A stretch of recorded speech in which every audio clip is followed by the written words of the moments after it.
Hi hello friends, welcome back to my YouTube channel. Friends, ಇವತ್ತಿನ video ತುಂಬಾ informative ಆಗಿರುವಂಥ ಒಂದು ವಿಡಿಯೋನ ಸ್ಕಿಪ್ ಮಾಡ್ದಲೇ ಪೂರ್ತಿಯಾಗಿ ನೋಡಿ.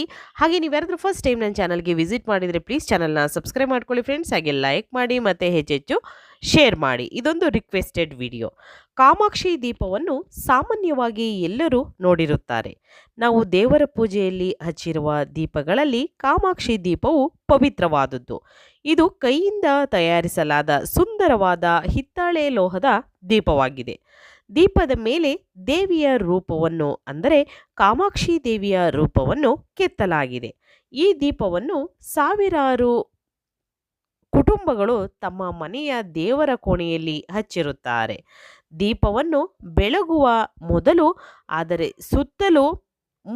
ಸುತ್ತಲೂ ಮತ್ತು ಇತರ ಧಾರ್ಮಿಕ ವಸ್ತುಗಳನ್ನು ಇಡಬೇಕಾಗುತ್ತದೆ.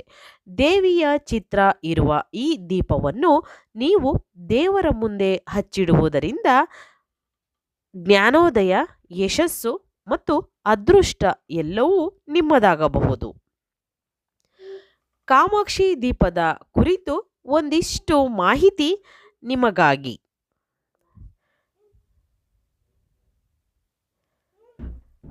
ಅದರಲ್ಲಿ ಮೊದಲನೇದಾಗಿ ಕಾಮಾಕ್ಷಿ ದೀಪದ ಮಹತ್ವವನ್ನು ತಿಳಿಯೋಣ. ಕಾಮಾಕ್ಷಿ ದೀಪವನ್ನು ಗಜಲಕ್ಷ್ಮಿ ದೀಪವೆಂದು ಕರೆಯಲಾಗುತ್ತದೆ. ಏಕೆಂದರೆ ಈ ದೀಪದ ಮಧ್ಯಭಾಗದಲ್ಲಿ ದೇವಿಯು ಪದ್ಮಾಸನದಲ್ಲಿ ಕುಳಿತುಕೊಂಡಿರುತ್ತಾರೆ. ಆಕೆಯ ಇಕ್ಕೆಲಗಳಲ್ಲಿ ಆನೆಗಳು ನಿಂತಿರುತ್ತದೆ. ಇದು ಲಕ್ಷ್ಮೀ ದೇವಿಯ ವಿವಿಧ ರೂಪಗಳಲ್ಲಿ ಒಂದಾದ ಗಜಲಕ್ಷ್ಮಿ ದೇವಿಯನ್ನು ಹೋಲುತ್ತದೆ. ಕಾಮಾಕ್ಷಿ ದೀಪವನ್ನು ಅಂಗಡಿಯಿಂದ ತಂದಾಗ ಅಥವಾ ಯಾರಾದರೂ ಉಡುಗೊರೆಯಾಗಿ ನೀಡಿದಾಗ ಅದನ್ನು ಮನೆಯಲ್ಲಿ ಹುಣಸೆ ಹಣ್ಣುಗಳನ್ನು ಬಳಸಿ ಶುದ್ಧಗೊಳಿಸಿ ಒಂದು ಒಣಗಿದ ಬಟ್ಟೆಯಿಂದ ಒರೆಸಿ ಎತ್ತಿಟ್ಟುಕೊಳ್ಳಿ. ಕಾಮಾಕ್ಷಿ ದೀಪವನ್ನು ಇಡುವುದು ಹೇಗೆ?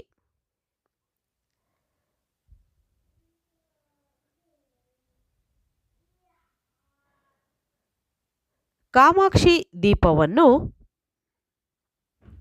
ಯಾವಾಗಲೂ ಖಾಲಿ ನೆಲದ ಮೇಲೆ ಇಡಬಾರದು. ಅದನ್ನು ಒಂದು ಮಣೆ ಅಥವಾ ಹಿತ್ತಾಳೆ, ತಾಮ್ರ, ಬೆಳ್ಳಿ ತಟ್ಟೆಯ ಮೇಲೆ ಇಡಬೇಕು. ತಟ್ಟೆಯ ಮೇಲೆ ಅಥವಾ ತಟ್ಟೆಯನ್ನು ಇಡುವ ಸ್ಥಳದಲ್ಲಿ ಅಕ್ಕಿ ಹಿಟ್ಟಿನಿಂದ ಅಷ್ಟದಳ ರಂಗೋಲಿಯನ್ನು ಹಾಕಬೇಕು. ನಂತರ ದೀಪವನ್ನು ಇಟ್ಟು ಅರಿಶಿನ, ಕುಂಕುಮ, ಹೂವ ಇಟ್ಟು ಪೂಜಿಸಬೇಕು. ಈ ದೀಪಕ್ಕೆ ಹಸುವಿನ ಶುದ್ಧ ತುಪ್ಪ, ಕೊಬ್ಬರಿ ಎಳ್ಳೆಣ್ಣೆಯನ್ನು ಬಳಸಬಹುದು. ನೆಕ್ಸ್ಟ್, ಕಾಮಾಕ್ಷಿ ದೀಪ ಬೆಳಗುವುದು ಹೇಗೆ?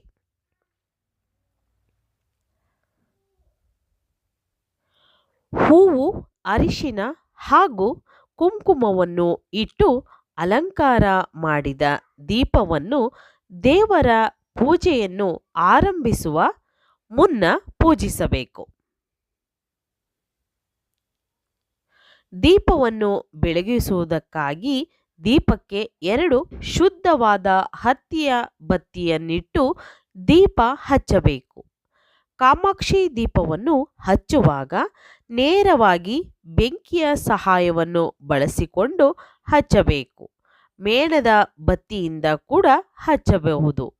ನೇರವಾಗಿ ಬೆಂಕಿ ಕಡ್ಡೆಯಿಂದ ಅಥವಾ ದೀಪದಿಂದ ಇನ್ನೊಂದು ದೀಪವನ್ನು ಬೆಳಗುವುದಾಗಲಿ ಮಾಡಬಾರದು.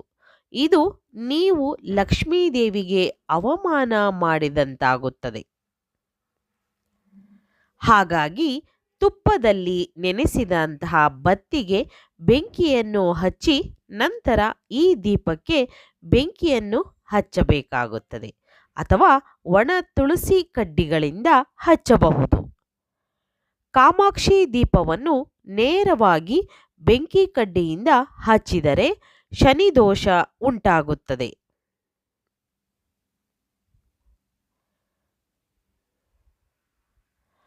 ನೆಕ್ಸ್ಟ್, ಕಾಮಾಕ್ಷಿ ದೀಪ ಹಚ್ಚುವ ಸರಿಯಾದ ದಿಕ್ಕು.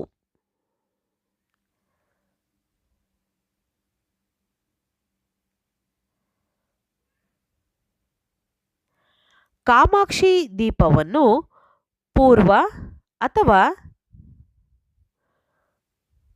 ಉತ್ತರ ದಿಕ್ಕಿಗೆ ಮುಖ ಮಾಡಿ ಹಚ್ಚಿಡಬೇಕು. ದೀಪವು ಅತಿ ದೊಡ್ಡದಾಗಿಯೂ ಉರಿಯಬಾರದು, ಅತ್ಯಂತ ಚಿಕ್ಕದಾಗಿಯೂ ಉರಿಯಬಾರದು, ಸಮಾನವಾಗಿ ಉರಿಯಬೇಕು. ನೀವು ಹಚ್ಚಿದ ಕಾಮಾಕ್ಷಿ ದೀಪ ಎಷ್ಟು ಪ್ರಶಾಂತವಾಗಿ ಉರಿಯುತ್ತಿರುತ್ತದೆಯೋ ಆ ಮನೆಯ ವಾತಾವರಣ ಸಂತೋಷ ಸಮೃದ್ಧಿಯು ಪ್ರಶಾಂತವಾಗಿ ಇರುತ್ತದೆ. ಕಾಮಾಕ್ಷಿ ದೀಪ ಹಚ್ಚುವ ಸೂಕ್ತವಾದ ಸಮಯ. ಕಾಮಾಕ್ಷಿ ದೀಪವನ್ನು ಗೋಧೂಳಿ ಸಮಯದಲ್ಲಿ ಅಂದರೆ ಸೂರ್ಯಾಸ್ತದ ಸಮಯದಲ್ಲಿ ಹಚ್ಚಿಡಬೇಕು. ಈ ಸಮಯದಲ್ಲಿ ಲಕ್ಷ್ಮೀ ದೇವಿಯು ತನ್ನ ಸಂಚಾರವನ್ನು ಆರಂಭಿಸುತ್ತಾಳೆ. ಗೋಧೂಳಿ ಸಮಯದಲ್ಲಿ ಈ ದೀಪ ಹಚ್ಚಿರುವುದರಿಂದ ಲಕ್ಷ್ಮೀ ದೇವಿಯ ಕೃಪಾ ಕಟಾಕ್ಷ ನಿಮ್ಮ ಮೇಲೆ ಉಳಿಯುತ್ತದೆ. ಮುಸ್ಸಂಜೆ ಸಮಯದಲ್ಲಿ ದೀಪವನ್ನು ಹಚ್ಚುವುದರಿಂದ ಮನೆಯಲ್ಲಿರುವ ನಕಾರಾತ್ಮಕ ಶಕ್ತಿ ನಾಶವಾಗುತ್ತದೆ. ಕುಟುಂಬದ ಸದಸ್ಯರಿಗೆ ನೆಮ್ಮದಿ ಪ್ರಾಪ್ತವಾಗುತ್ತದೆ. ಹಾಗೆ ನೆಕ್ಸ್ಟ್ ಕಾಮಾಕ್ಷಿ ದೀಪಕ್ಕೆ ಸಂಬಂಧಿಸಿದ ಕೆಲವು ನಿಯಮಗಳು. ಕಾಮಾಕ್ಷಿ ದೀಪದಲ್ಲಿ ಲಕ್ಷ್ಮೀ ದೇವಿಯ ಮುಖವು ಕಳೆಯಿಂದ ಕೂಡಿರಬೇಕು. ದೀಪ ಎಲ್ಲಿಯೂ ಮುಕ್ಕಾಗಿರಬಾರದು. ದೀಪದಲ್ಲಿ ಯಾವುದೇ ರೀತಿಯಾದ ಕೊಳೆಯೂ ಇರಬಾರದು. ನಿಮ್ಮ ಮನೆಗೆ ತಂದಿರುವಂತಹ ದೀಪವನ್ನು ನೀವೇ ಬೆಳಗಬೇಕು ಅಥವಾ ನಿಮ್ಮ ಮನೆಯ ಕುಟುಂಬದ ಸದಸ್ಯರು ಬೆಳಗಬಹುದು. ಇದನ್ನು ಯಾರಿಗೂ ಅಂದರೆ ಹೊರಗಿನವರಿಗೆ ನೀಡಬಾರದು. ಒಂದು ವೇಳೆ ನೀವು ಈ ದೀಪವನ್ನು ಉಡುಗೊರೆಯಾಗಿ ನೀಡಬೇಕೆಂದುಕೊಂಡರೆ ಅದನ್ನು ಶಾಪಿನಲ್ಲೇ ಪ್ಯಾಕ್ ಮಾಡಿಸಿಕೊಂಡು ನೀಡಿ. ಕಾಮಾಕ್ಷಿ ದೀಪವನ್ನು ಉಡುಗೊರೆಯಾಗಿ ಕೊಡುವುದು ಅಥವಾ ಉಡುಗೊರೆಯಾಗಿ ಪಡೆದುಕೊಳ್ಳುವುದು ತುಂಬಾನೇ ಒಳ್ಳೆಯದು. ದೀಪದಲ್ಲಿ ಒಮ್ಮೆ ಬಳಸಿದ ಎಣ್ಣೆ ಅಥವಾ ಬತ್ತಿಯನ್ನು ಪದೇ ಪದೇ ಬಳಸಬಾರದು. ಒಮ್ಮೆ ಬಳಸಿದ ಬತ್ತಿಯನ್ನು ಮರದ ಬುಡಕ್ಕೆ ನೀರಿನಲ್ಲಿ ಹಾಕಬೇಕು ಹಾಗೂ ಈ ದೀಪವನ್ನು ಮಂಗಳವಾರ ಮತ್ತು ಶುಕ್ರವಾರ ಸ್ವಚ್ಛ ಮಾಡಬಾರದು. ಯಾವಾಗಲೂ 2 ದೀಪ ಅಥವಾ ಒಂದು ದೀಪದಲ್ಲಿ 2 ಬತ್ತಿಯನ್ನು ಹಾಕಿ ದೀಪ ಬೆಳಗಬೇಕು.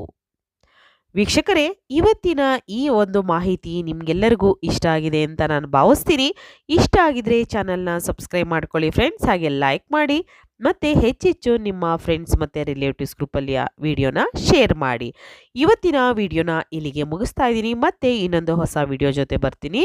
ಅಲ್ಲಿವರೆಗೂ ಹೃದಯಪೂರ್ವಕವಾಗಿ ಧನ್ಯವಾದಗಳು ನಿಮಗೆಲ್ಲರಿಗೂ.